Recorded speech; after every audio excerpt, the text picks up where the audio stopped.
to help in this. I mean, I just want to say, during the course of this week, a very difficult week, it is understandable that this has been a primary focus. But one of the things that has to happen is how we report on this has to maintain perspective and not empower in any way these terrorist organizations or elevate them in ways that make it easier for them to recruit or make them stronger. All right, ladies and gentlemen, joining us now to weigh in on that and much, much more, David Swerdlick, assistant editor of PostEverything at the Washington Post. He's here in studio. And Larry Elder, radio host of the Larry Elder Show. David, let me start with you. This just continues. If the media doesn't report right, then it's supporting recruitment for ISIS. If we want to defend ourselves in a certain way or give scrutiny to refugees or whatever, that's a recruitment tool for ISIS. If we call it Islamic terror, that's a recruitment tool for ISIS. Seems like he's the only one who's not doing recruiting for ISIS. Look, I think the president actually sounded fairly strong a week ago on last Monday when he brushed back Republicans about their bluster on what he was going to do about ISIS. The president rightly pointed out, that was the day he had the pop-off comment, that look, unless someone like Lindsey Graham, who's the only one on the Republican side, is proposing 10, 20,000 ground troops, then most of the Republican talk criticizing Obama's plan is just that, talk.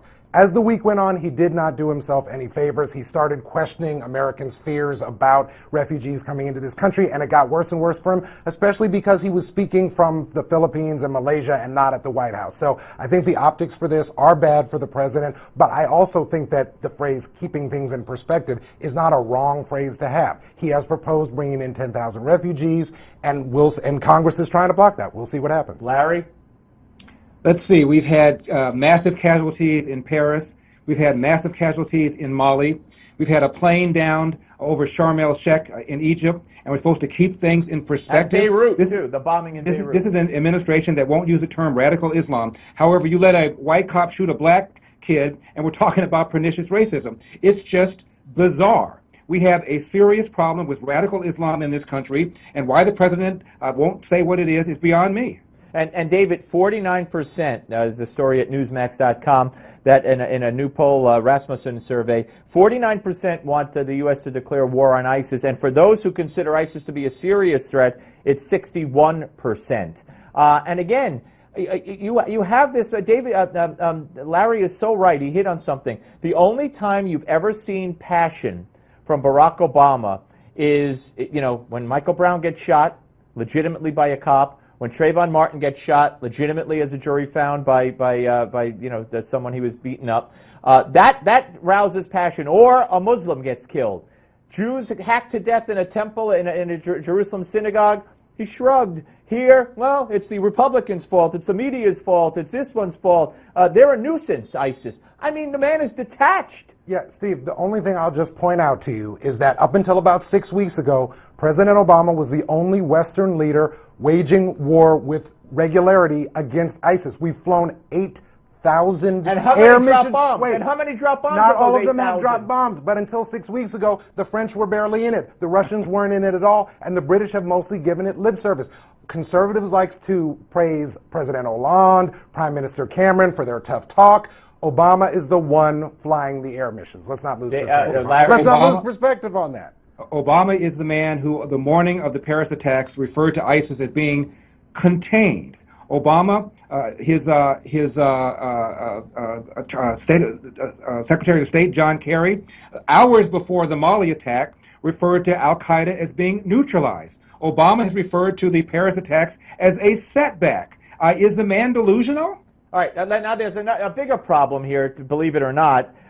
It appears, or there's an investigation going on into the intelligence on ISIS, because there are reports that when ISIS, started rearing its ugly head, CENTCOM put out intelligence reports talking about the danger of ISIS, and either before they got to the president or on orders from the president, nobody knows really, those reports were watered down, and people doing the reporting and the investigating were told, don't talk about the threat that ISIS poses. Larry, how serious is this? Well, again, this is a man who called ISIS JV, who was warned not only by Dick Cheney and by George W. Bush to leave a stay-behind force lest something like ISIS come up. Hillary warned him. Leon Panetta warned him. Robert Gates warned him. And he wants to maintain this narrative that ISIS is not a major threat. GM is alive. Osama bin Laden is dead, and ISIS and Al Qaeda is on the run. He wants to maintain that narrative. And he doesn't want anything to get in the way of it. That's what's going on here. The Pentagon's investigating. I don't know that I have confidence in any investigation that this administration or government does anymore when Obama's in charge, but this is serious stuff if, in fact, the intelligence was doctored. Look, the Pentagon should investigate. The president is back this week. He should go before the American people and explain what's going on, explain what he's getting in his briefings, at least the non-classified parts, and what he wants to do going forward with ISIS. I don't disagree with that. That being said, I think there's this narrative going out that the president isn't interested in discussing or learning about terrorism or getting his security briefings. Again, this is a guy who's been waging drone warfare for 7 years, who sent Navy SEALs into Pakistan to get bin Laden, who has but ordered 8,000 air sorties over Iraq. He is waging war. So if Republicans want more bitter, more chest-bumping rhetoric, they can obviously elect someone and get that. And he pulled a page out of Israeli policy by dropping leaflets warning the drivers of the ISIS oil trucks. The problem is Israel warns innocent civilians to get out before they demolish buildings. He was warning ISIS 45 minutes before the bombs dropped. We'll come back, part 2 of the panel. Don't go away.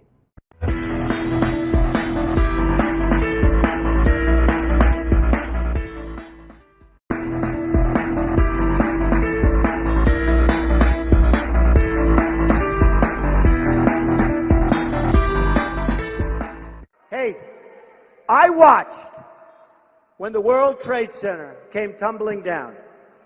And I watched in Jersey City, New Jersey, where thousands and thousands of people were cheering as that building was coming down.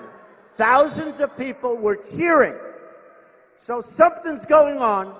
We got to find out what it is.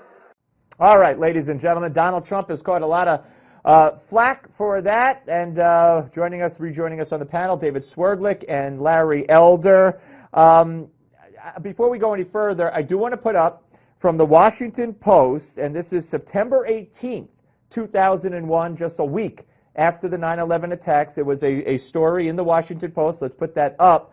And it was by, you see there, Serge Kovaleski and Fred Kunkel. And it was a whole story about northern New Jersey and how the feds were investigating and blah, blah, blah, and how previous plots had been hatched in northern New Jersey and mosques, etc. In New Jersey, within hours of 2 jetliners plowing into the World Trade Center, law enforcement authorities detained and questioned a number of people who were allegedly seen celebrating the attacks and holding tailgate-style parties on rooftops while they watched the devastation on the other side of the river in Jersey City. I might have said northern New Jersey. In Jersey City, which is exactly what Trump is saying, David. It's not exactly what Trump is saying, Steve. Trump is saying that he saw it, that it was widely reported, that he'd heard about it, that there was, I'm not sure, I think he asserted that there was video footage of this. Look, was someone somewhere, sometime in the United States right after the 9/11 attacks, celebrating it, cheering? Maybe in New Jersey, but Donald Trump, I don't think saw it. Ben Carson, who also, I think, said, oh yeah, sure, he didn't see it. Trump likes to make these wild assertions. He says it in just such a way that he can get away with it, saying, oh yeah, many people have told me, or I've heard, or it's been, on the internet all over the place. Look, at this point, he's campaigning to stoke up fear. That this ever happened or not, I wasn't personally there. But, Larry, before we get to your answer, maybe he conflated the two, the reports of what happened in Jersey with this, which happened in the Palestinian territories. Watch.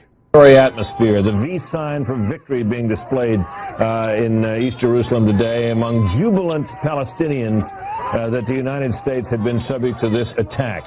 What are we to make of that, Jennifer? Are we to, Yasser Arafat may issue this condemnation. Look at this. We're seeing people applauding, clapping, smiling, happy to know that thousands of Americans have died in this sneak attack. And there you see a V for victory sign.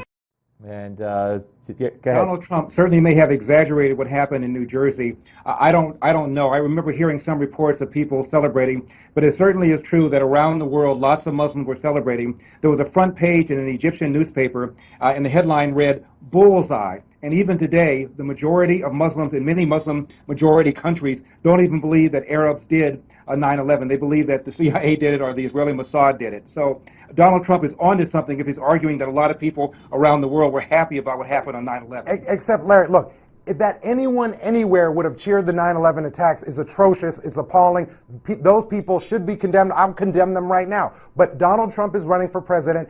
He didn't say, oh, maybe I saw it on the news, someone doing something in the Middle East. He said New Jersey. The Washington Post fact checker has looked into this and found that that's not the case. So, David, real quickly, I agree with you that we ought to have accuracy in our candidates for president. And when Hillary Clinton says that the NRA are likened to communists and Iranians, let's call her on that. When she says those who want to defund Planned Parenthood are similar to terrorists, let's call her on that. And when she says she ran from sniper fire and there was no greeting line, and her and Chelsea ran for their lives and ducked, let's call her on that. I mean, the lies, the lies from Hillary are long, and again, she gets a pass. And here's another thing. While we're talking about the media, and David, let me start with you.